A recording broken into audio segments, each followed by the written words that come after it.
tiempo, perfecto. Vale. Perfecto. Pues familia, hoy tenemos un podcast súper interesante con una profesional de la salud emocional, Leonor, conocida en redes sociales como Psicoleo, que os dejaré por supuesto la descripción de sus redes sociales en la descripción del vídeo. Ujú. Y bueno, preséntate, di cualquier cosa que quieras sobre ti. Vale. Bueno, un placer estar aquí contigo otra vez charlando un poquito sobre estas cosas, ¿no? Que nos interesan mucho a todos. Y nada, yo soy Leonor, soy psicóloga. Tengo también enfermedad de Crohn, así que estas cositas pues me tocan de cerca, ¿no? He vivido en mi propia piel todas las complicaciones que puede tener tanto a nivel físico como emocional, cognitivo y un largo etcétera, ¿no? Entonces me gusta mucho hablar de estas cosas, ¿no? También para poder ayudar a otras personas a transitar por este cambio vital, ¿no? Tan fuerte y tan grande que puede ser bastante complicado. Y bueno, me dedico a muchas otras cosas también en el ámbito de la psicología. Me gusta mucho pues, hablar de regulación emocional, fuerza de voluntad, disciplina, también eventos traumáticos, relaciones de pareja, ¿no? O sea, trato un poco pues, muchas cosas, muchas patologías, que al final todas están interconectadas, ¿no? O sea, siempre que hay algo que nos falla, el resto también se ve un poquito perjudicado. Entonces, bueno, pues esa es mi trayectoria de momento y siempre soy muy curiosa, me gusta seguir formándome, estudiando y hablando así con personas como tú, Juan, que siempre pues nos esclarecéis un poco el camino, ¿no? Y nos dais un poco ahí de otro enfoque desde vuestra perspectiva y siempre es muy enriquecedor. Muchísimas gracias a ti por acceder a estar aquí conmigo. Ujú, Y lo primero que te quiero preguntar es, has dicho algo interesante, ¿no? La fuerza de voluntad y la disciplina. ujú, Creo que a día de hoy hay mucha confusión y por el exceso de reels de un minuto de fuerza de voluntad y demás, ¿no? ujú. ¿Qué es exactamente la fuerza de voluntad? ¿Y cómo se desarrollaría la fuerza Vale, de voluntad? vale. Pues dentro del concepto de fuerza de voluntad hay muchos otros conceptos, ¿no? Tenemos la motivación, tenemos esa lucha interna entre lo que me apetece hacer y lo que debo hacer realmente, y ahí entra también la disciplina, ¿no? Cuando hablo de fuerza de voluntad me gusta mucho compararla con un músculo, porque al final es algo que nosotros tenemos que ir desarrollando y fortaleciendo con el tiempo y muchas veces se cansa, ¿no? Y tenemos también que permitirle descansar, pues como cuando entrenamos en el gimnasio, que entrenamos a lo mejor, si entrenas 7 días a la semana con mucha intensidad, va a llegar un punto en el que te vas a lesionar, vas a estar demasiado cansado y tu cuerpo no está asimilando el entrenamiento, ¿no? O está asimilando menos de lo que debería. Pues con la fuerza de voluntad pasa un poquito lo mismo, ¿no? Si yo estoy cada 2 por 3 ejerciendo esa fuerza de voluntad, intentando sobreponerme a lo que yo quiero y tratando de hacer las cosas bien constantemente, ¿no? Pues con el tema de las enfermedades autoinmunes nos pasa mucho con el tema de la comida, siempre inhibiéndote, ¿no? De comer aquellas cosas que quieres o inhibiéndote de fumar tabaco, de beber alcohol, ¿no? Todas estas cosas que a lo mejor en otro momento te gustaban, pues ya no las puedes hacer. Y tienes que estar como fortaleciendo esa fuerza de voluntad constantemente, ¿no? Entonces estamos utilizando ese músculo todos los días durante mucho tiempo, porque es crónico, ¿no? Entonces, ¿qué pasa ahí? Que al final acabamos muy cansados, muy fatigados, ¿no? Y al final pues tenemos que darnos esos espacios de soltar un poco esa fuerza de voluntad, hacer lo que nos place dentro de unos límites, evidentemente, y para el día siguiente poder volver, ¿no? A ejercer esa fuerza de voluntad. Entonces, esa fuerza de voluntad es un músculo que yo voy trabajando con el tiempo y al principio no puedo trabajarlo a una alta intensidad. Esto es como quien no ha hecho en su vida piernas y de repente empieza a levantar en prensa 300 kilos, igual se le van a caer encima, ¿no? Pues esto es lo mismo. Si yo estoy empezando a inhibirme de ciertas cosas que antes no me inhibía, o dejando de hacer ciertas conductas que yo antes estaba acostumbrada a hacer, tengo que ir poco a poco, ¿no? Es como lo que hablábamos de establecer hábitos, está muy, muy, muy vinculado. Entonces, si yo voy poquito a poco estableciendo esa fuerza de voluntad, fortaleciéndola poco a poco, cada vez voy a poder estar más tiempo ejerciendo esta fuerza sobre mis conductas y sobre mis ganas de hacer cosas, ¿no? pero hay que ser conscientes de que se requiere un proceso progresivo siempre que yo quiero tener fuerza de voluntad frente a algo. Me, me encanta porque eso es muy importante, ir poco a poco, porque claro, la gente se flipa, ahora el día de enero, todo el mundo con la banda sonora de rock en los auriculares y todo flipado perdido, ¿vale? Sí. Y claro, a las 3 semanas es que no tengo genética, es que no valgo. No, Ujú, hijo mío, es que te has comprado 400 euros en equipamiento deportivo, para correr 10 minutos y no conoces tu pisada, tu ritmo y a lo mejor ujú, no es ni lo que te gusta. ujú, Entonces es muy importante. Y sobre la motivación, ujú. porque claro, voluntad, motivación, cambio de hábitos están muy relacionados. Yo he Sí. visto que muchas veces nos motivamos, y aquí hablo también por mi propia experiencia, a cambiar cuando de verdad estamos en una situación de, por ejemplo, ¿qué motiva a una persona a dejar de fumar? Puedes tener un cáncer, ¿no? Ujú, O incluso una vez escuché un ejemplo de qué motiva a un bebé a nadar, que a lo mejor no tiene uso de razón, y lo tiras al agua. El miedo, la supervivencia, el deseo. claro. O sea, ¿cómo definirías tú la motivación más allá de la cultura popular que hay a día de hoy, que como que le da un enfoque muy tóxico? Ujú. Es muy interesante esto que me planteas, ¿no? Porque, como tú bien has dicho, la motivación aparece por algo. No, no hago algo porque estoy motivada, sino que yo hago algo y luego llega la motivación, ¿no? Es un proceso mental por el cual yo tengo un motivo por hacer algo, ¿no? O sea, la motivación llega porque hay un motivo y ese motivo es lo que a mí me lleva a la acción, ¿no? Esto es lo que se piensa. ¿Qué pasa? Que si yo no tomo acción, esa motivación no va a aparecer. Entonces, si yo espero a que aparezca la motivación para tomar acción, es una pescadilla que se muerde la cola, entonces al final no hago nada, ¿no? Lo importante que hay que saber con la motivación es que no va a aparecer antes de que tú hagas algo. Si tú esperas a estar motivado para empezar a entrenar, para empezar a comer bien, para empezar a cuidarte, no lo vas a hacer nunca probablemente, ¿no? Tú tienes que mantener esas conductas primero por mera fuerza de voluntad, disciplina, ¿no? Para que luego ya te motive el hecho de hacerlas, ¿vale? Cuando ya veas que te siente mejor, que te sientes mejor, cuando veas que tienes unos reforzadores asociados a esas conductas, ahí aparecerá la motivación, ¿no? Pues ¿por qué te motiva beberte una copa con tus amigos por las noches? Pues porque te hace sentir bien, ¿no? Pero tú ya has probado que eso te hace sentir bien. Entonces, como tú ya lo has probado un día que no estabas muy motivado, pero dijiste, venga, lo voy a probar a ver qué tal, ¿no? Ese probarlo a ver qué tal, lo que te dio fue un reforzador inmediato de bienestar, porque el alcohol genera eso, ¿no? En muchas circunstancias. Entonces ya la siguiente vez que vayas a salir vas a tener un motivo por el cual beber. Mi motivo por el que bebo es para desinhibirme, poder ser más fluida en un entorno social y poder pasármelo mejor en la fiesta, ¿no? Entonces, esto es algo muy importante que yo creo que hay que hacer hincapié cuando hablamos con las personas, ¿no? De cambio de hábitos. Imagino que habrás tenido experiencias de estas, de si esperas a la motivación, no va a llegar antes de que tú hagas nada. Entonces, tienes que hacer algo para que esta llegue y tienes que hacer algo que te aporte beneficios.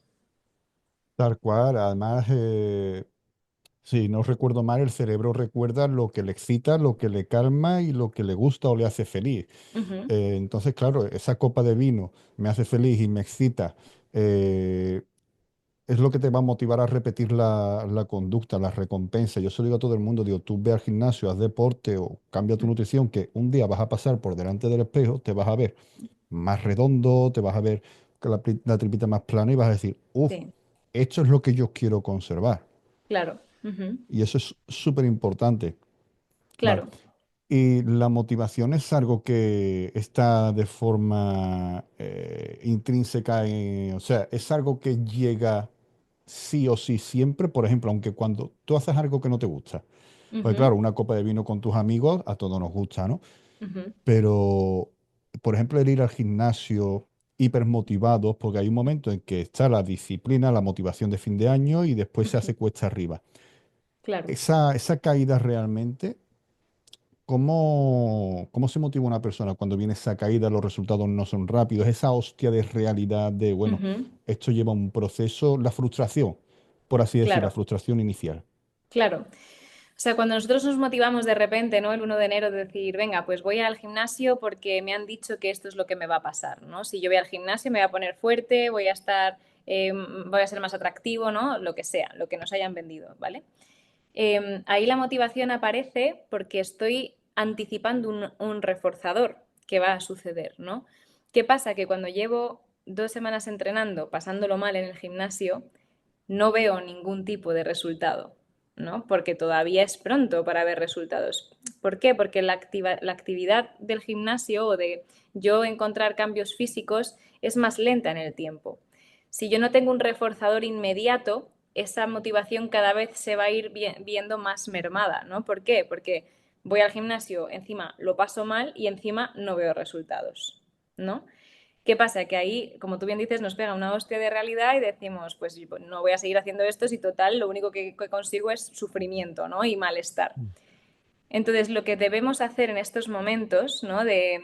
Nos pega la realidad y decimos, no me está sirviendo para nada esta conducta, es tratar de asociar esa conducta a reforzadores más inmediatos, ¿no?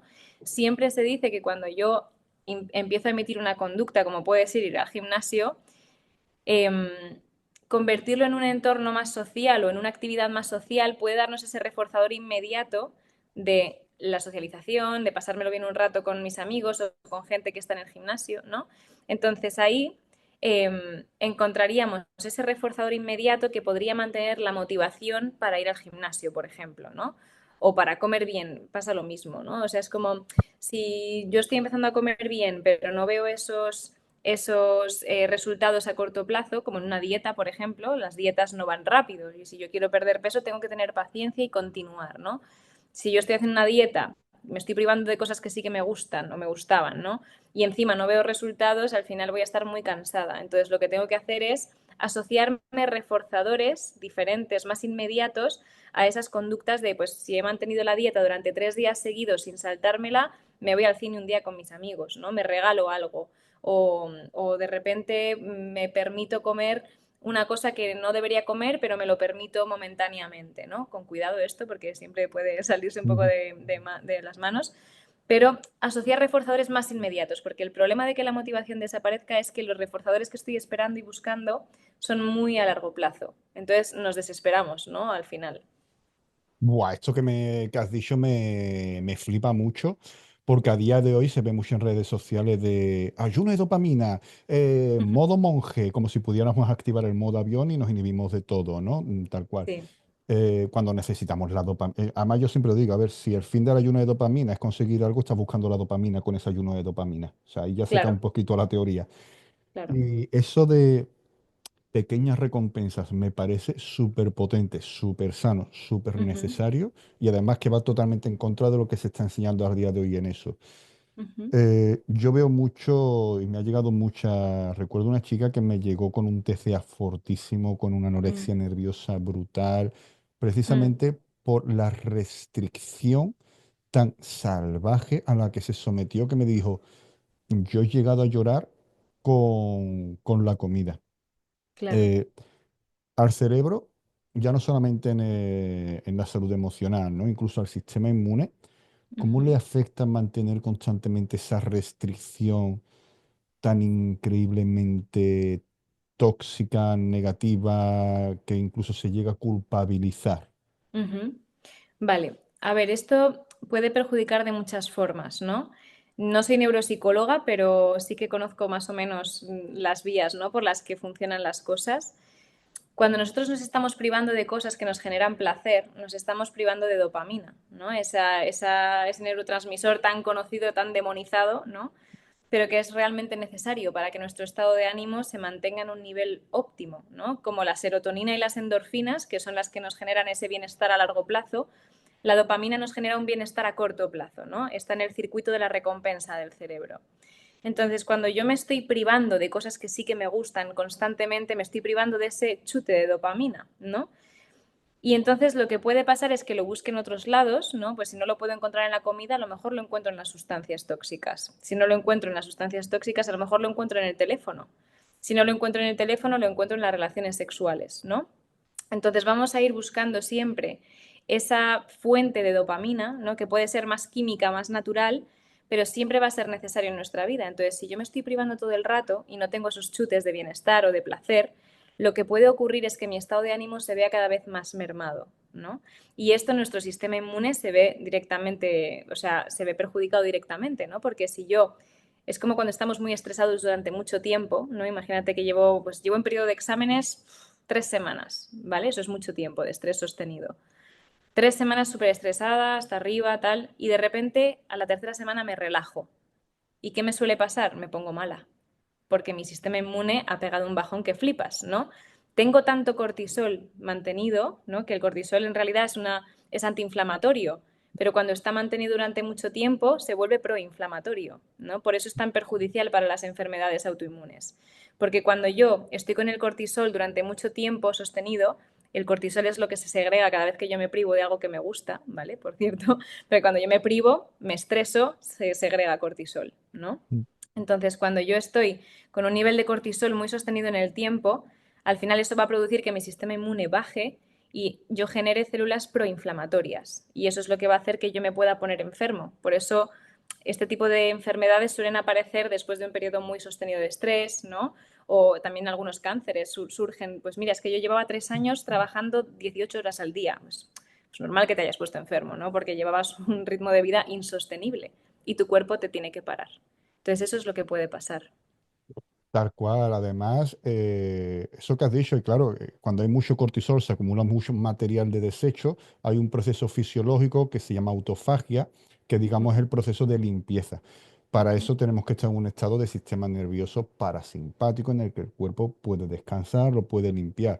Cuando ese cortisol baja, claro, llega el sistema inmune, quiere más o menos activarse y se ve rodeado de un montón de células que le están haciendo bullying y le dice un debatú chulo y al final se acaba atacando a sí mismo, acaba con Sí, una inflamación crónica, fibromialgia, etc. sí, Además, es que le pasa a mucha gente eso que has dicho de me dan vacaciones, me pongo malo, me jubilo, se murió a las 2 semanas.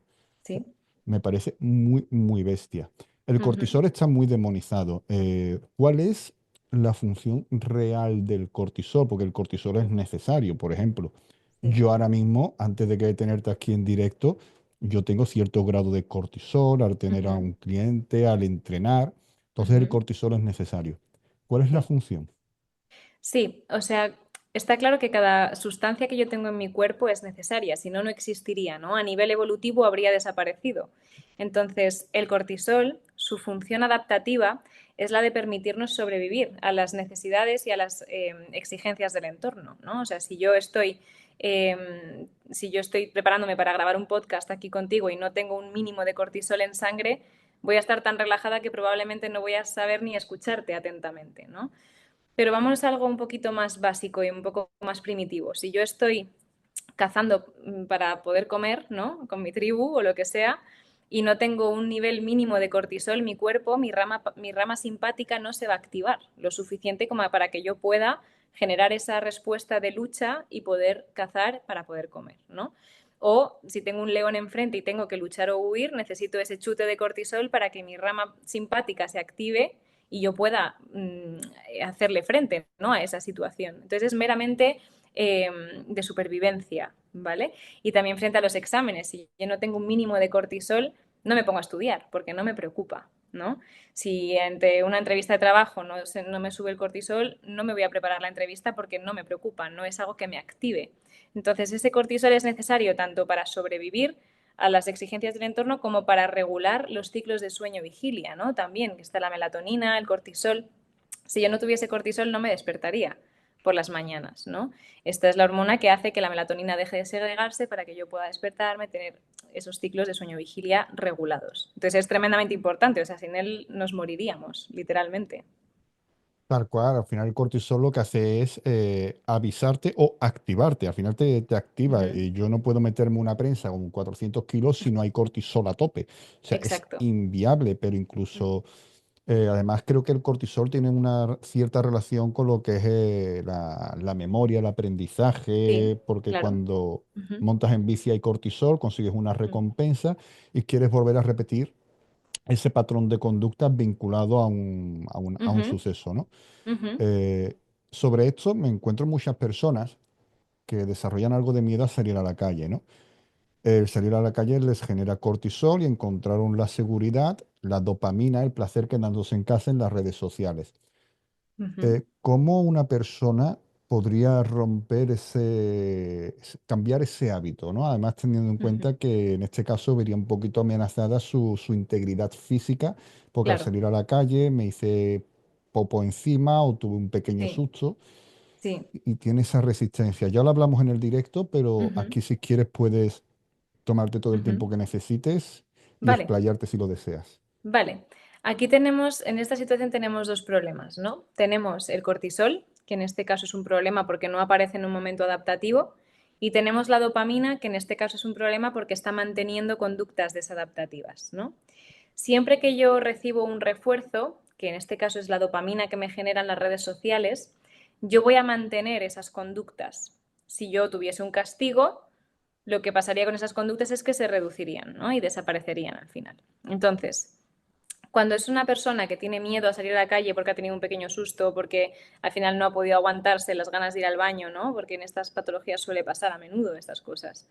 Eh, tenemos que ayudar a esa persona a sobreponerse a esos avisos que le está dando su cuerpo, que son falsas alarmas, ¿no? O sea, en su momento fue una alarma verdadera, porque te tenía que avisar de te tienes que ir a casa porque tienes que ir al baño, ¿no?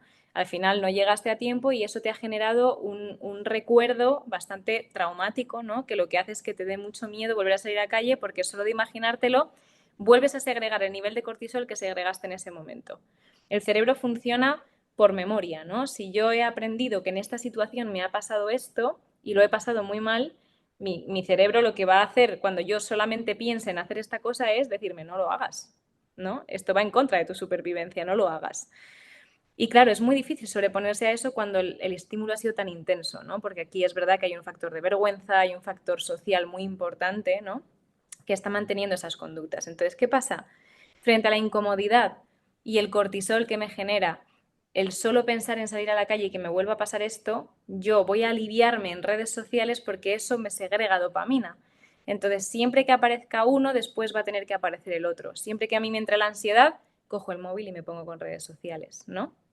Esto es lo que pasa con todas las adicciones. Entonces, lo que hay que tener cuidado aquí no es solo que la persona ya no salga a la calle, sino la adicción a las redes sociales y la necesidad de meterse en redes sociales para poder calmarse, ¿no? Porque hay muchas herramientas para calmarse y las redes sociales no es la más adaptativa que hay, ¿no? O sea, eso es una realidad. Entonces, aquí se pueden hacer varias cosas, ¿no? El tratamiento por excelencia a nivel, desde un punto de vista psicológico, ¿no? Frente a estas situaciones es la exposición en vivo, ¿vale? Aquí tenemos que ayudar a la persona, evidentemente, con mucho cuidado, despacito, ¿no? A volver a exponerse al salir a la calle para poder demostrarle a su cuerpo que en esa misma situación el cortisol, igual que sube, al final acaba bajando, ¿no? La curva de la ansiedad es como una campana que sube rápido y luego va bajando poquito a poco, ¿no? Entonces, si yo le demuestro a mi cuerpo que puedo estar en la calle y al mismo tiempo la ansiedad puede bajar porque mi cuerpo llega a un punto en el que ya no puede sostener un nivel tan alto de ansiedad y por narices va a bajar porque estoy agotado, ¿no? Mi sistema nervioso está agotado, literalmente.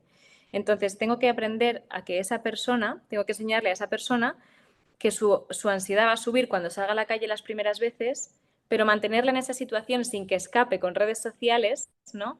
Para que vea que solamente esperando su ansiedad va a ir bajando. Eso es una técnica que se utiliza para muchas cosas, para muchas fobias también se utiliza.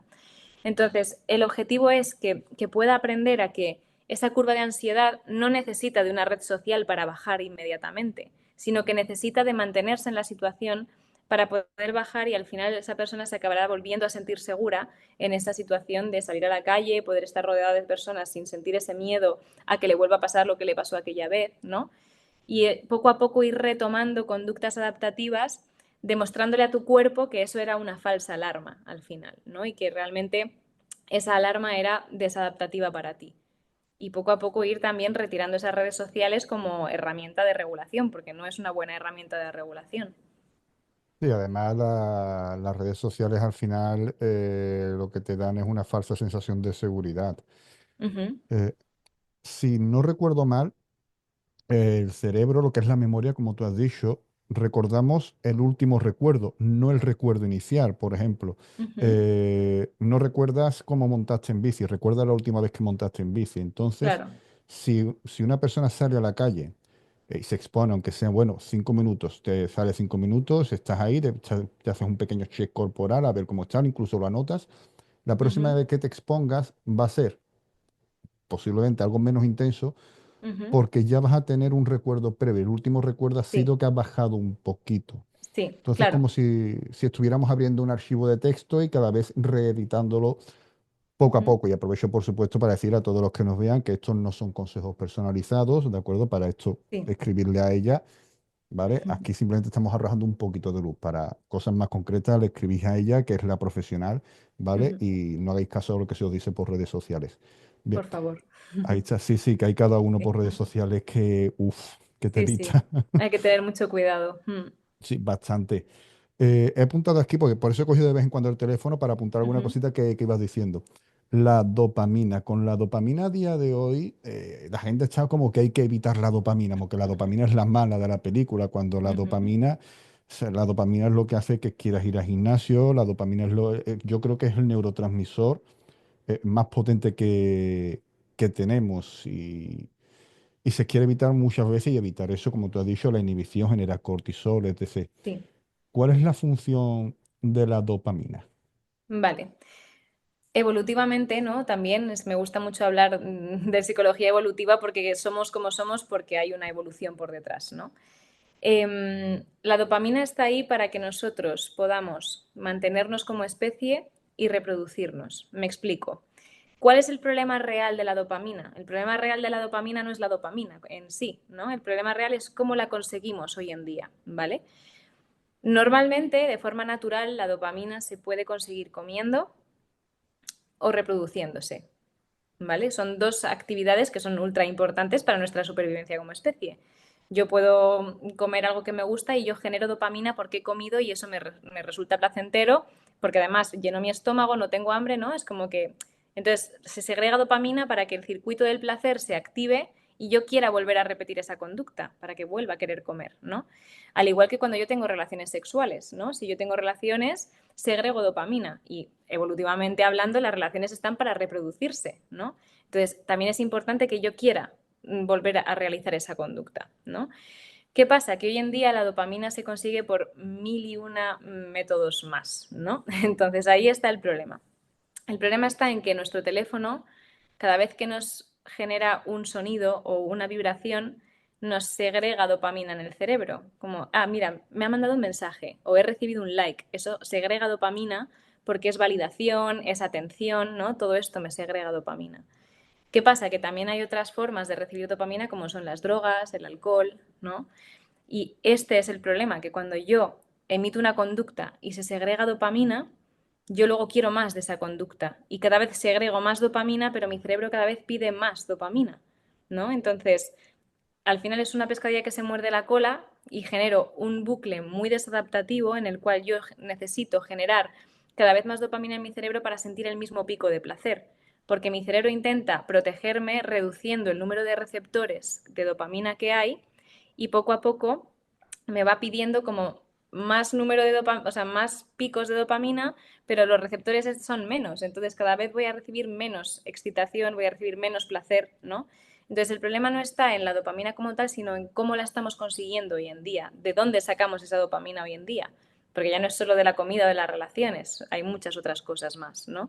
Entonces estamos sobreestimulados y esa sobreestimulación hace que aunque yo intente tener ese pico de dopamina, no consiga nunca llegar al mismo nivel de placer y siempre quiera más, ¿no? Por eso existen las adicciones. Además, eso ya lleva ese pico de dopamina, caída, que cada vez la caída es más brusca y después la Ujú, compensación para tener más placer es más alta, llega un momento que se produce sí, una fatiga adrenal y es lo que se conoce como apatía, tristeza, desgana y al final la depresión profunda, el desánimo, etc. Yo creo que las enfermedades autoinmunes y esto se ha demostrado mucho, ujú, cánceres, fibromialgia, si bien en muchos casos hay un componente genético, la gran mayoría, el componente epigenético, por ujú, la desregulación tan bestia que se hace del organismo durante tantos años de ujú, comida basura, adicciones, picos de ujú. dopamina, están detrás de este tipo de, de patologías. Ujú, Has comentado antes que también estás especializada en el tema de la regulación emocional. ujú.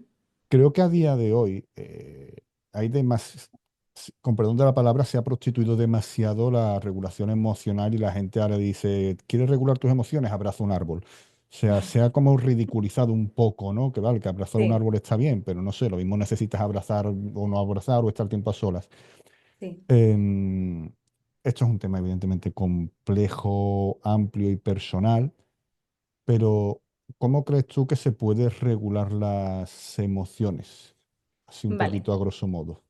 Vale, voy a hablar de lo que es el concepto, ¿vale? De regulación emocional porque luego depende mucho del caso. Pero voy a hablar un poco de las fases importantes para conseguir regularte emocionalmente, aunque luego los métodos pueden variar, ¿vale? Cuando yo estoy sintiendo ciertas emociones, muchas veces me cuesta ponerles nombre, ¿no? No podemos olvidar que una emoción es un estímulo físico, primero, fisiológico, ¿no? Yo puedo sentir que de repente se me acelera el pulso y según la situación en la que me encuentre, voy a determinar si eso es nerviosismo, amor, alegría, miedo, ¿no? Pero yo he notado primero un cambio fisiológico. Mi cerebro nota un cambio fisiológico, luego yo interpreto esa situación y de ahí saco la conclusión de que estoy sintiendo alegría, por ejemplo, ¿no?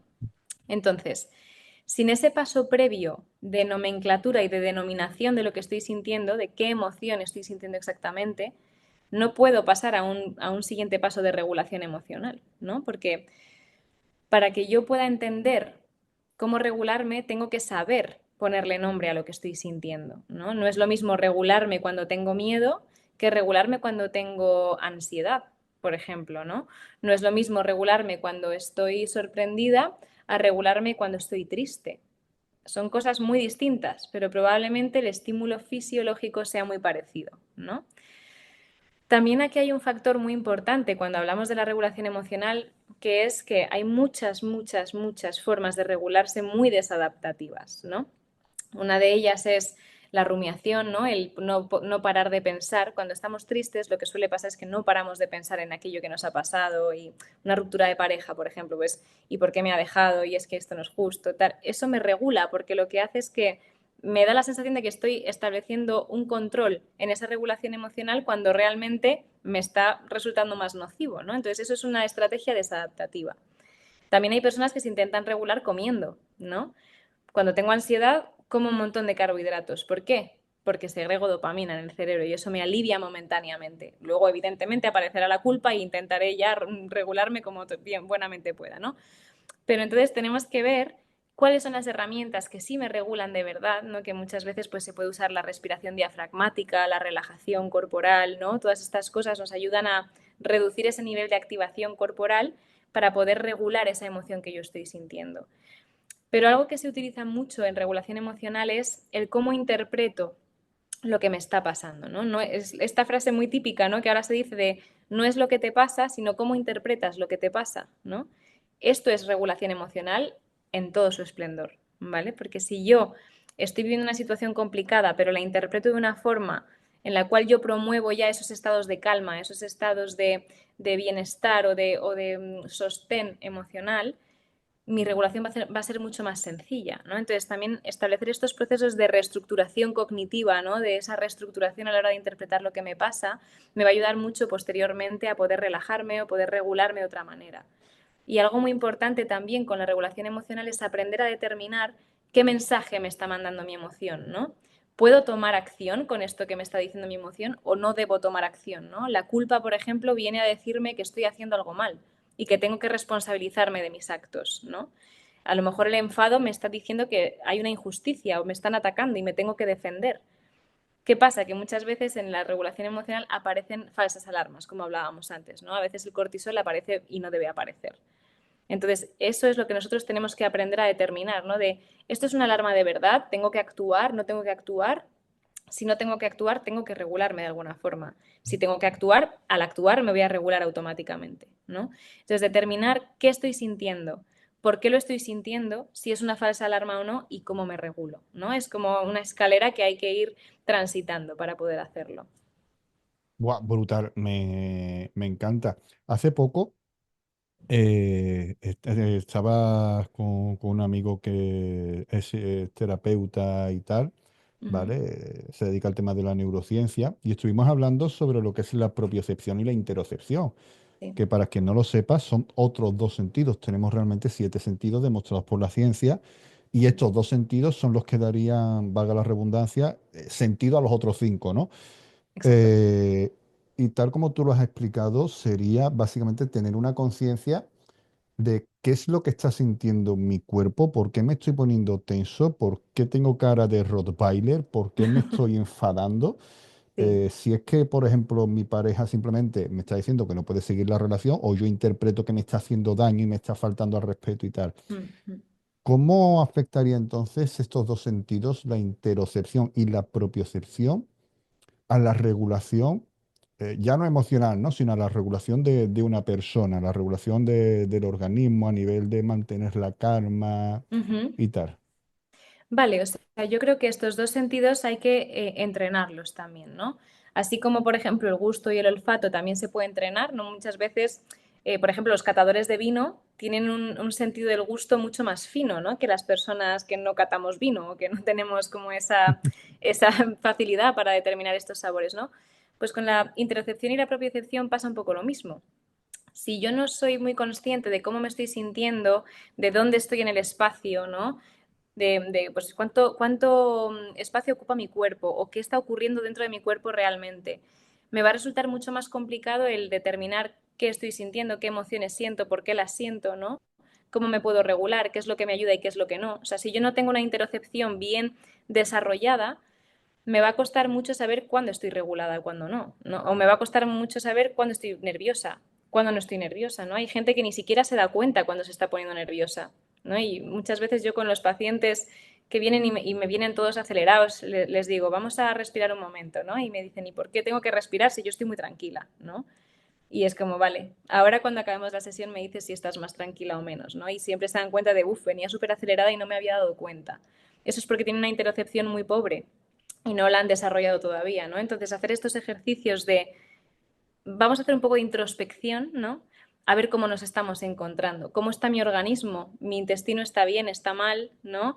¿Me duelen las articulaciones o no me duelen? ¿No? ¿Dónde me duele? ¿Cómo me duele? ¿No? Todas estas cosas que pueden parecer de hipervigilancia, no es hipervigilancia, es entender cómo estoy, ¿no? Y dónde estoy y por qué estoy de esa manera.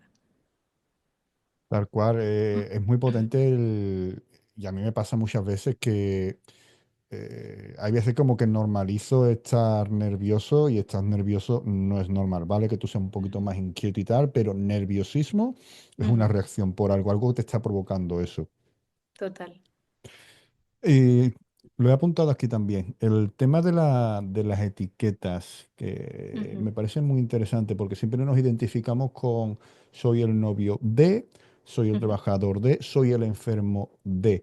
Y me encuentro mucho personas con la enfermedad inflamatoria intestinal, con colitis ulcerosa, que de forma Ujú. inconsciente actúan para reforzar esa etiqueta. O sea, lo que Sí, puede exacerbar un síntoma de la enfermedad primero que lo van a normalizar y después que como que lo van a buscar. sí. Ujú. ¿Y cómo se rompería? O primero, ¿por qué actúan de esta forma? Ujú. Y después, ¿cómo se rompería esta conducta tan destructiva? Vale. Aquí hablamos de muchas cosas también, ¿no? Cuando hablamos de etiqueta también hablamos de identidad, ¿vale? Cuando yo tengo un cambio tan grande en mi vida como puede ser un diagnóstico crónico, ¿no? Toda mi identidad se ve totalmente modificada, ¿no? De repente yo ya no soy una persona sana, sino que tengo esto, ¿no? Y ahí pasa lo mismo con las etiquetas de patologías mentales, ¿eh? Yo tengo depresión, yo tengo ansiedad, o soy una persona deprimida, soy una persona ansiosa, ¿no? ¿Cuál es el problema de que nosotros adoptemos estas etiquetas como parte de nuestra identidad? El problema es el rol de enfermo que podemos consolidar, ¿no? Si yo tengo un rol de enfermo, voy a buscar siempre el que la gente vea que yo estoy enferma, ¿no? Entonces, en los momentos en los que a lo mejor yo me puedo estar recuperando o entrando en remisión, voy a buscar siempre como esa parte de mí que sigue enferma, ¿no? También son conductas comprobatorias muchas veces, ¿no? De seguir enfermo, ¿se me habrá curado o no se me habrá curado, ¿no? Claro, esto puede pasar mucho, ¿no? Con una enfermedad de este tipo, porque muchas veces pasamos largas temporadas pensando que no estamos enfermos, ¿no? O sin síntomas. Entonces decimos, venga, pues voy a beberme una copa a ver qué pasa, ¿no? Entonces, no siempre es que yo busque ese rol de enfermo, sino que también existen conductas comprobatorias, ¿no? De voy a ver si continúo con esta enfermedad o no, o voy a ver si puedo mantenerme en esta etiqueta o no, ¿vale? Ahí son dos vertientes. ¿Qué pasa? Que el entorno, cuando una persona está enferma, ¿qué suele hacer? Pues reforzar, ¿no? Ese rol de enfermo. Si tú estás enfermo, me dices que te encuentras mal, tranquilo, no hagas la cena, ya la hago yo. Tranquilo, no hace falta que limpies, ya limpio yo, ¿no? Y esto indirectamente a la persona le hace recibir beneficios secundarios, ¿no? A la etiqueta. Si yo no tengo que hacer nada en casa porque estoy enfermo, voy a seguir estando enfermo, ¿no? Si yo le digo a mi psicólogo que sigo con depresión, me va a seguir viendo y voy a seguir teniendo a alguien que me escuche. Entonces le voy a decir que sigo mal, aunque no sea la verdad, ¿no? Esto nos pasa mucho en psicología y de hecho hay que ir evaluando muy bien porque hay personas que se adhieren tanto a la etiqueta y se adhieren tanto a la terapia psicológica que les da pánico dejarlo y mienten sobre los síntomas que tienen, ¿no? Realmente ya no se sienten tristes, pero te dicen que sí porque les da miedo que les des el alta, ¿no? Con estas cosas puede pasar lo mismo. Entonces, vamos a hablar desde dos perspectivas. La perspectiva de la persona que sí que adquiere esa etiqueta y las personas que están fuera, ¿no?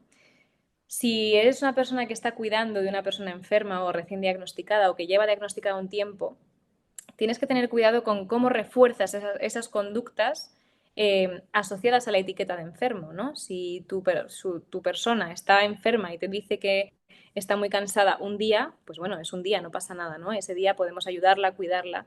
Pero si todos los días es así, durante un largo periodo de tiempo, tenemos que intentar también sacar a esta persona de esa zona de confort para que aprenda a vivir de forma adaptativa y autónoma, ¿no? Porque perdemos mucha autonomía cuando estamos en este rol.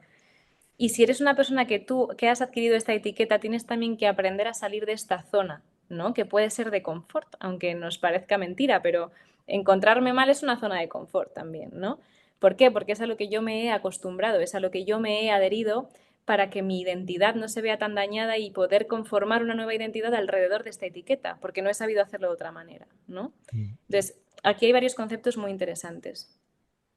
Buah, me encanta. El día que saques un libro me tienes que avisar. Una vez hablando con Jesús Mato, psicólogo, hice un directo con él también en Instagram. Le hice una pregunta y le pregunté que muchas veces, o sea, muchas veces, si es posible que algunas veces las personas vayan a consulta buscando un diagnóstico que excuse su comportamiento. Ujú, ¿Sabes? Por ejemplo, como mal porque tengo Crohn. Soy idiota porque tengo una enfermedad mental y cosas así, ¿no? Y es más o menos ujú, un poco lo que has explicado. ujú, Em, sobre los entornos sobreprotectores, algo que me encuentro mucho. En Rosa yo me lo encontré con su madre y claro, yo puedo entender que aquí hay dos vías. Evidentemente, una madre quiere proteger a su hija, pero también una madre, su principal labor es hacer que su hija o su hijo sea autosuficiente. claro. Pero ¿cómo? ¿Qué consejo le darías tú a una persona que está sobreprotegiendo ya a una persona? Por ejemplo, pongamos que lleva una persona 7 meses diagnosticado, ya va siendo hora de que la otra persona, oye, tenga un Vale. poquito de alegría en su cuerpo, ¿no? Que deje de sobreprotegerla, porque también puede ser es mi obligación proteger y Claro, cuidar a esta persona, ¿no? claro. Claro, ahí es un poquito, se junta que me da miedo que se haga daño, a lo mejor Mm. soy mala persona y tal. Sí, sí. ¿Cómo se aflojaría un poquito el lazo? Claro, aquí cuando somos personas cuidadoras, ¿no? Que se les llama, puede ser muy complicado. ¿Por qué? Porque ese rol de cuidador también lo integramos en nuestra identidad de una forma muy potente, ¿no? ¿Por qué? Porque también si eres buena persona, ¿no? Tienes ciertos valores, pues tú actúas en consonancia con esos valores de cuidado, de amor al prójimo, de tal, ¿no? Entonces, algo muy importante que yo veo aquí es enseñarle a las personas a soltar esa culpa que se genera cuando yo no cuido de la otra persona. Pero se genera una culpa que es una falsa alarma, ¿no? A lo mejor esa persona ya no necesita mi ayuda, pero es que si yo no la ayudo me siento mal. Entonces sigo ayudándola aunque no lo necesite porque primero es mi rol de cuidador, entonces es mi identidad, yo tengo que ser así y segundo evito la culpa y alivio el malestar, ¿no? Entonces, no le podemos pedir a una persona de la noche a la mañana que deje de sobreproteger porque es muy complicado y es un patrón conductual que se ha ido consolidando con el tiempo, ¿no? Entonces, lo que habría que hacer aquí es reaprender a cómo interactuar con esa persona que se puso enferma hace 7 meses o hace un año, ¿no? también enseñarle a la persona que ha estado enferma a poner esos límites, ¿no? Porque si la persona que está enferma no pone límites, para la persona cuidadora es mucho más difícil dejar de hacer esas cosas y poner esos límites, ¿no? Porque que te ponga el límite la persona que ha estado enferma y te dice, oye, ya no necesito tu ayuda, pero muchas gracias. Es diferente a que tú le digas, yo no te voy a ayudar porque no necesitas mi ayuda, ¿no? La persona que es cuidadora y dice eso queda mal. Es como, pero eres una mala persona, no me estás cuidando y yo estoy enfermo, ¿no? Mm. Entonces, primero, psicoeducar mucho sobre lo que es el concepto de rol de cuidador, ¿no? Psicoeducar mucho sobre qué es el sentir culpa por no seguir en línea con tus valores, ¿no? Y también ayudar a recibir como estos reforzadores que tú recibes cuando cuidas de alguien de otra manera, ¿no? Reeducar estas conductas, también buscar conductas alternativas, ¿no? A estas conductas que yo estoy generando para cuidar de esa persona. Pero esto es tremendamente complicado y yo siempre recomiendo que si estás en un bucle de cuidadora, cuidando a una persona, estás quemada, estás cansada, eh, busca ayuda psicológica porque es muy difícil salir de ahí uno solo. O sea, es muy difícil porque el entorno también te puede hacer sentir mal. Entonces necesitas una persona que te diga que lo estás haciendo bien, ¿no? Y eso puede ser tu psicoterapeuta, un amigo que te ayude, ¿no? Pero hay que buscar ayuda externa de alguna manera. Sí, es que es una situación muy compleja porque, claro, se da que la persona afectada quiere seguir siendo cuidada y protegida y la otra persona está, digamos, en su naturaleza el cuidar y proteger, sobre todo si hay un vínculo a nivel paternal o a nivel afectivo muy fuerte. No, no es una situación fácil, Es muy complicado. es bastante. De hecho, yo me acuerdo a la madre de Rosa cuando le dije que dejara de cuidarla tanto, cogió un cabreo. Claro. ¿Y cómo lo gestionaste tú en este momento? Porque claro, esto me genera curiosidad también, ¿no? Honestamente, Mm, a mí me da igual que la gente se enfade. ujú. O sea, yo he llegado a un punto en que si lo que yo te he dicho no va con intención de hacerte daño y te has enfadado tú por lo que has interpretado, el problema es tuyo, no mío. Claro, O sea, de claro, hecho, una vez con Rosa dije, me enfadé y se disculpó. Digo, no te disculpes porque tú no me has ofendido. Eso yo el que se ha cabreado. Es muy claro, diferente. O sea, yo claro. esa parte la tengo bastante bien trabajada y Ujú. me ha costado porque soy intensito con ganas. O sea, bastante. Sí, claro, es que es Pero difícil también es regularse así. bastante complicado regularse. También es verdad que yo, por ejemplo, durante varios años después de la operación, Ujú. me los pasé sin tener contacto apenas con gente porque yo necesitaba conocerme, porque yo venía de un Claro. tema de adicciones bestiales, Ujú, drogas. O sea, para que la gente se haga una idea, yo estaba con un pie encebillado. O sea, ujú. de lo peor que Una serie de Netflix se queda corta al lado mía. Sí, ¿Vale? wow. Entonces, claro, 40 y pico días en el hospital, solamente iban a verme las enfermeras por su trabajo, me tocó regularme bastante. Y ya a día de hoy, cuando una persona se enfada, pero si lo que yo he dicho no va con mala intención, el problema lo tienes tú, no yo. Claro. No, no, totalmente. O sea, yo por esa parte lo tengo muy, muy tranquilo. Y es complicado que me llegue a cabrear porque antes de enfadarme me conozco Sí, y me doy un paso y me calmo. claro, Eso claro, sí, y claro, soy de hablarlo todo. Yo con Rosa, cada vez que de esto, escúchame, siéntate que a mí esto no me ha gustado. ¿Por qué? claro, O sea, soy claro. bastante claro por esa parte. Ujú, Y ahora te quería preguntar algo que tú también, si me quieres preguntar cualquier cosa, dame caña, ¿eh? O sea, por eso sin ok. problema. Cuando la gente dice, es que yo soy así, eso a Sí. mí me mata. Eso a mí me mata, ¿sabes? Es complicado, ¿eh? Gestionar esa situación. Uf, bastante. A mí cuando me dicen yo soy así, me acuerdo una vez que le dije a una persona, digo, ah, vale, que tú has decidido ser gilipollas y ya está, y es lo que eres, ¿no? Porque has nacido así. Ya, Punto, sí, sí. ¿vale? Se Dan quedó, ganas, ¿eh? Dan ganas, sí. uf, bastante. Ya no, ahora ya me he regulado. Ahora ya modo zen, ¿no? Pero Ahí está, modo monje. ¿Cómo se le hace ser consciente a una persona de que no eres así, sino que tú estás escogiendo por el entorno que Ujú, te ha enseñado a ser así, por aprendizajes conductuales o lo que sea, que tú estás escogiendo ser de esa ujú. determinada forma? Uf, claro, aquí depende mucho de la persona, ¿no? Y de cómo le entre lo que tú le digas. Creo que el primer paso para que una persona integre, ¿no? El que ella está decidiendo ser así, no es que sea así, es ponerle otros ejemplos de otras conductas que decide emitir, ¿no? Si tú eres de determinada manera porque haces esto, puedes decidir no hacerlo y ser de otra manera, ¿no? Por ejemplo, tú eres bailarina porque bailas. ¿no? Pero tú decides bailar, no bailas porque eres bailarina, ¿no? También puedes ponerle ejemplos de otras cosas que ha hecho a lo largo de su vida o que sus padres hacían, ¿no? Mi padre no, es que él es muy frío y yo también soy fría, ¿no? Bueno, es que tú eres fría porque a lo mejor has aprendido un patrón conductual más frío, pero si hubieses tenido un padre más cariñoso, más cálido, tu patrón conductual sería diferente y tú puedes decidir qué patrón conductual quieres tener, ¿no?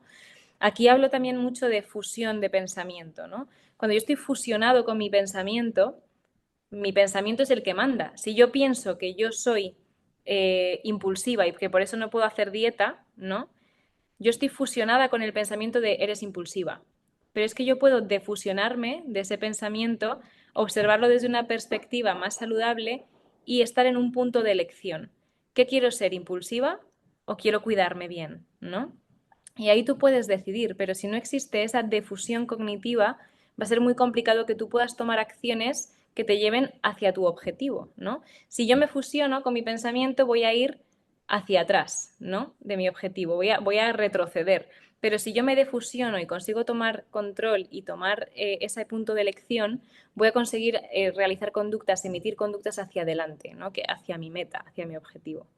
Entonces, esto yo es algo que explico mucho, pero aún así hay gente que le cuesta mucho entrar, ¿eh? O sea, esto es un trabajo de muchas sesiones, de evolución de análisis de sus conductas, análisis de sus creencias, ¿vale? O sea, esto es un trabajo largo y que una persona a lo mejor no termina de integrar del todo hasta que no lo ve con en sus propias carnes, ¿no? De, ah, mira, pues he decidido hacer esto y jamás lo habría hecho.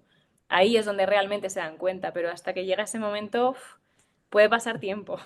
Uf, bastante. Además es que eso de eh, lo primero que has dicho, ¿no? Eres bailarina porque baila. Algo que yo le digo a mucha gente, mucho a mis clientes es, a ver, un naranjo es un naranjo porque da naranjas, un manzano da manzanas, un Exacto. mecánico aporta mecánica, o sea, tú eres lo Sí, que haces. sí. Yo, por ejemplo, para gestionar, yo siempre me identifico con el rol de lo que está pasando. Si estoy Ujú. con mi pareja, soy el novio. No soy Claro, Juan el impulsivo, no, soy el novio y un novio claro. tiene que morderse la lengua a veces. Si estoy en el Sí, gimnasio, soy el gym bro, ¿sabes? Tal cual, ¿vale? Que va a entrenar como un bestia. Entonces, eso es claro. lo que has comentado antes también, ¿no? De conocerse, estar en el momento presente, saber gestionarse y tal. Ujú, Y algo que me llama mucho la atención de la mayoría de personas con enfermedad inflamatoria intestinal es el miedo a ser juzgados, ¿vale? ujú, Esto es algo que me llama mucho la atención. Y una vez le dije a un chico, digo, realmente la gente a ti no te juzgas tú a través de las personas, ujú. porque nosotros vemos en la realidad a través de nuestro filtro. Sí. eh, Cómo una persona aprende a dejar de juzgarse. Especialmente suelen ser personas que estéticamente están muy delgaditos, ¿no? Claro que se ven en el espejo y ya, uff, es una situación complicada y lo vuelvo a repetir para todas las personas que ven este vídeo, que estos no son consejos personalizados, ¿de acuerdo? Por favor, acudid a ella, que es la profesional, ¿de Ujú, acuerdo? No os toméis esto a pie juntillas, estos son pequeños matices para que mm, entendáis algo. Bien, sí. cómo una persona aprende a dejar de juzgarse de forma negativa.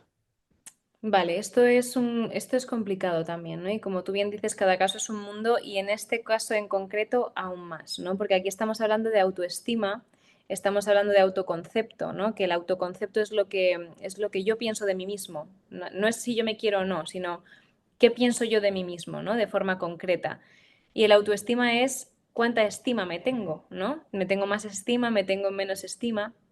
Entonces aquí lo importante es trabajar esos patrones de pensamiento negativos que aparecen, reestructurarlos de alguna manera y proponer pensamientos alternativos, ¿no? Yo me gusta mucho trabajar esto con pensamientos alternativos de, vale, te estás diciendo que estás muy delgado, que quién te va a querer así, ¿no? O que el de al lado está más bueno que tú porque tiene más bíceps, ¿vale? Lo que sea. ¿Qué podrías decirte en lugar de estas cosas? ¿No? Pues he estado enfermo y por eso he perdido peso. Hay mujeres a las que les gustan más los hombres más delgados, ¿no? Tengo que entender que este proceso para mí está siendo complicado, entonces tengo que tratarme bien, ¿no? Todas estas cosas, pero realmente lo verdaderamente importante es ir trabajando por áreas, ¿no? ¿Quién soy yo? ¿No? ¿Quién soy yo? ¿Qué autoconcepto tengo de mí mismo en todas las áreas de mi vida? Laboral, personal, social, de pareja, hobbies, lo que vosotros queráis meter, ¿no? Cuando tengas identificado quién eres tú, te va a resultar mucho más fácil tenerte en estima, porque te vas a conocer muy bien, vas a entender tu situación, vas a entenderte a ti mismo, ¿no? Esa autocompasión, ¿no? Que siempre se demoniza mucho también de autocompasión, super cursi, no. O sea, la autocompasión es entenderte a ti mismo con tus circunstancias, lo que has vivido y lo que te está pasando, ¿no? Es una realidad que cuando te diagnostican una enfermedad pierdes parte de tu autoestima porque has perdido tu salud, ¿no? Has perdido una parte de ti que tú pensabas que no ibas a perder. Entonces es natural que a ti te cueste aceptar eso y como te cuesta aceptarlo, te criticas, ¿no? Porque eso alivia un poco también la culpa que puede generar el tener este tipo de enfermedades, ¿no? El me autocastigo porque creo que me lo merezco, ¿no? También eso es otra parte que es importante trabajar.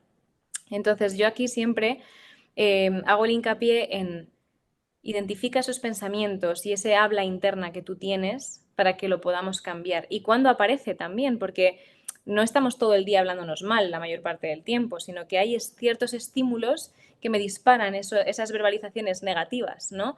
De, pues una chica me ha mirado en el metro y enseguida he pensado que me estaba mirando porque estoy delgado. Y a lo mejor te estaba mirando porque eres guapísimo, yo qué sé, ¿no? O a lo mejor te estaba mirando porque le generabas curiosidad, simplemente, o porque estaba empanada, ¿no? Pero ya enseguida yo interpreto lo malo, porque ya tengo el chip puesto en lo negativo. Entonces vamos a intentar cambiar ese chip e identificar qué es lo que dispara ese chip y poder cambiarlo, ¿no? Buah, eso me ha pasado a mí. Al principio empecé a salir a la calle muy delgadito, ¿eh? Mm, Claro, todo el mundo me sí, miraba con la camiseta de tirante al chándal, parecía un yonki, ¿sabes? Parecía que te sí, iba a dar una papelina o algo.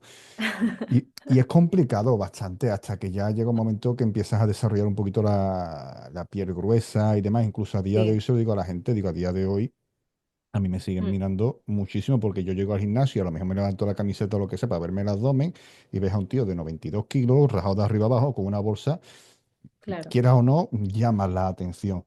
sí. Eso es normal. Y ya para ir terminando, dos Ujú, preguntas que me parecen muy potentes se me han ocurrido. ok, La autoestima y el autoconcepto van en cierto modo de la mano, pero se pueden, o sea, ¿cómo se forman? ¿Cómo se vale, construyen? ¿Cómo vale. se les da forma, por así decirlo? Pues como casi todo en la vida es por aprendizaje, ¿vale? O sea, siempre nosotros no nacemos con una autoestima determinada, o sea, nosotros nos vamos haciendo a nosotros mismos, ¿no? Ni nacemos con un autoconcepto determinado porque somos personas y las personas se van creando, ¿no? Nosotros nunca estamos creados del todo. El ser humano vive en gerundio, ¿no? Nos creamos, estamos creándonos todo el rato, ¿vale? Entonces, las experiencias que yo tengo cuando soy niño, ¿no? Las experiencias que yo tengo cuando soy adolescente también son muy potentes. Son aquellas experiencias que van a determinar el cómo me hablo yo como un ser adulto, ¿no? Por eso también los temas del apego que generamos cuando tenemos pues, unos papás más seguros o más ansiosos o más evitativos, ¿no? Va a hacer que yo tenga cierto patrón de pensamiento, cierto patrón de interpretación de la realidad, ¿no? Y el cómo me hablan cuando soy pequeño, cuando soy adolescente, va a determinar el cómo me hablo cuando yo soy mayor, porque ese es el patrón de diálogo que yo he aprendido, ¿no? ¿Qué pasa? Que muchas veces no somos conscientes de que nosotros hemos vivido patrones desadaptativos de diálogo cuando somos más pequeños o cuando somos más jóvenes, ¿no? Entonces no nos damos cuenta de que de donde me vienen aquellos insultos que yo me emito, aquel diálogo negativo, es de un aprendizaje que yo puedo cambiar, ¿no? Lo bueno es que todo lo que se aprende se puede desaprender, ¿no? Menos mal, porque si no estaríamos todos bastante fastidiados en esta vida, ¿no? Pero entonces, el primer paso es entender que nosotros no nacemos con una autoestima, sino que se va generando a lo largo de nuestra vida según los vínculos que yo tengo, según los padres que he tenido, los cuidadores que he tenido, ¿no? Y cómo me han hablado a lo largo de mi vida. Y ahí se me va consolidando esa autoestima y ese autoconcepto. Me, me gusta mucho. Al final el tema de los hábitos, la autoestima, el autoconcepto, el entorno, tu conducta, van formando mucho tu autoestima, tu autoconcepto, tu personalidad. Mm. Y por último, la felicidad. Es tan confusa a día de hoy porque también está como creo que incluso está un poquito idealizada la felicidad Sí. en algún aspecto, ¿no? mucho. Demasiado. Creo que la gente va buscando la felicidad y la búsqueda de la felicidad al final es algo que te lleva a la frustración porque nunca la vas a encontrar. Es como ir al Exacto, gimnasio queriendo buscar cada vez un mejor cuerpo, cada vez una mejor exacto, chica, ¿no? exacto. ¿Qué es la felicidad? Yo tengo la idea de que la felicidad es algo que tú tienes dentro y que tú compartes. Es decir, es algo que tú construyes y que tú compartes. No es algo que tú Ujú, te puedas guardar, ¿no? Esto es un poquito como, exacto. como esa pequeña historia de que los dioses escondieron la felicidad dentro del ser humano porque siempre Ujú, estaremos buscándola afuera. ujú. La felicidad entonces, ¿es una consecuencia de lo que haces o es algo que surge de forma a nivel emocional? ¡Pum! Un día eres feliz porque ocurre algo bueno. Vale.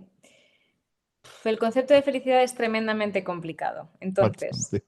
bastante, ¿vale? Yo, de hecho, hace no mucho grabé un podcast que se llama Herramientas para ser feliz, ¿no? Con un chico que hace su podcast y me invitó. Y estuvimos hablando justamente de este concepto, ¿no? O sea, nos dio una hora para hablar sobre felicidad. Eh, para cada persona considero que la felicidad es una cosa diferente, ¿no? Y la felicidad tiene muchas dimensiones distintas. Entonces, el problema está justamente ahí, ¿no? De yo no puedo conseguir una felicidad óptima en todos los ámbitos de mi vida o en todas sus dimensiones. Es muy complicado, ¿no? De hecho, si lo encuentro es llego a la iluminación casi, ¿no? Y lo que tú decías de la felicidad no es algo que yo me pueda guardar para mí, sino que es algo que yo comparto, ¿no? Está claro que cuando nosotros compartimos nuestro bienestar con alguien, este se potencia y se dispara. ¿Por qué? Porque el bienestar de la otra persona y el mío como que se unen, ¿no? Entonces, como compartir esa felicidad, ese bienestar, es lo que va a hacer también que se perpetúe en el tiempo, durante más tiempo, ¿no? Pero al final creo que es un concepto tremendamente complicado porque cada uno la busca de forma distinta, cada uno la busca en zonas distintas, en personas, en vínculos, en animales, en hobbies, ¿no? En arte, en trabajo. Gente que es muy feliz trabajando y Sí. encuentra su felicidad y su bienestar trabajando. Otros encuentran su bienestar subiendo una montaña, otros levantando 400 kilos en prensa, ¿no? Entonces, lo que sí que creo que tenemos que tener muy en cuenta es que la felicidad son estados efímeros, ¿no? Al igual que lo son los estados negativos. El sufrimiento es una parte inherente del ser humano y tiene que estar ahí. Si no hubiese sufrimiento, no existiría la felicidad y si no existiese la felicidad, no existiría el sufrimiento. No puede existir uno sin el otro. Lo que está muy idealizado hoy en día es que el ser humano no debe sufrir. Y sí debemos sufrir. La vida es sufrimiento, la vida es bienestar, la vida es todo esto, ¿no? Entonces, si yo intento solo centrarme en una parte de mi experiencia vital, me voy a frustrar, porque es imposible solo conseguir esa parte de la experiencia. Hay muchas otras. Mm. Entonces, esto hay que tenerlo en cuenta. Tal cual. Además que también la felicidad depende del momento de una persona. Sí. Yo, por ejemplo, esto es algo que mucha gente no sabe, pero yo al principio de salir del hospital, yo me tuve que meter de ocupa. O sea, pues no tenía ni para Sí. comer. Es que no tenía nada. De hecho, Mm, te puedo enseñar el primer vídeo que yo subí a YouTube. Las paredes están con madera porque no tenía ni para tapar las humedades ni nada de eso. Y mm, a mí lo que me hacía feliz era tener algo de comida. Y más que algo de comida era el habérmela ganado, porque ya me hacía repetir esa conducta claro, poco a poco. claro. Empecé a subir algún vídeo a YouTube, me gustaba el like, entonces ya lo Ujú, repetía y eso lo claro. utilizaba para mejorar un poquito. Uy, pues esto ha gustado, pues mira, voy a Sí. mejorarlo. O sea, al final la felicidad es algo efímero, que viene y va, Ujú, porque es ujú, así, pero también es algo que entre que se construye, que se comparte y creo que muchas veces confundimos felicidad y alegría, ¿no? sí. La alegría puede ser una fiesta sorpresa y aunque tú estés un día de Ujú, mierda y no seas feliz, pero hostia, qué alegría, ¿no? sí, Y sí. la felicidad es algo que a lo mejor no te da un picotazo tan fuerte de dopamina, Ujú, sino que es más el resultado de... de Escuché una muchas vez cosas. a un monje budista que está por YouTube, Lama Rinchen o algo así, que la felicidad es meritoria. La Sí, felicidad tiene mucho que ver con el mérito, con construirla. exacto, Y me llamó mucho la atención eso. No te quiero robar exacto. mucho más tiempo, Leonor. Sé que estás súper a tope. Si quieres compartir alguna última cosa, si quieres preguntar algo, cualquier cosa que quieras Ujú, aportar, vamos, vale, estoy todo oídos. ok. Bueno, a mí me parece muy curiosa, ¿no? Tu historia también por pildoritas que nos has ido contando aquí. Y me parece admirable, ¿no? También la trayectoria que has tenido, porque es verdad que cuando hay muchas personas, ¿no? Que cuando les diagnostican una enfermedad se sobreponen tanto a las adversidades que al final acaban construyendo algo tan bonito como tú, ¿no? Que tienes esta comunidad tan bonita, tan férrea, ¿no? Que está aquí apoyándote, escuchándote, que estás ayudando a personas. Entonces, simplemente me gustaría transmitir gratitud, ¿no? Hacia lo que estás haciendo, porque creo que las personas que nos dedicamos a ayudar a personas también necesitamos que de vez en cuando se nos diga que lo estamos haciendo bien, ¿no? Porque nadie nos lo suele decir. Entonces, somos nosotros los que les decimos, venga, sigue así, que lo estás haciendo bien, ¿no? Pero a nosotros nos cuesta que nos lo digan.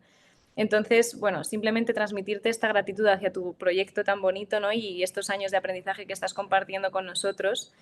Y, y solamente también decir que me encantaría grabar otro podcast, pero en el cual yo te pregunte a ti muchas más cosas, porque creo que puedes aportar muchísimo, muchísimo conocimiento sobre todo esto y quiero dedicarle el tiempo necesario, ¿no? Todo lo que tú Y, quieras y pregúntame absoluta y totalmente ujú, todo lo que tú quieras sobre mi vida antes de, ¿vale? Sin ujú, censura, yo lo respondo siempre, siempre todo. Y ujú, ahora se me ha venido una curiosidad.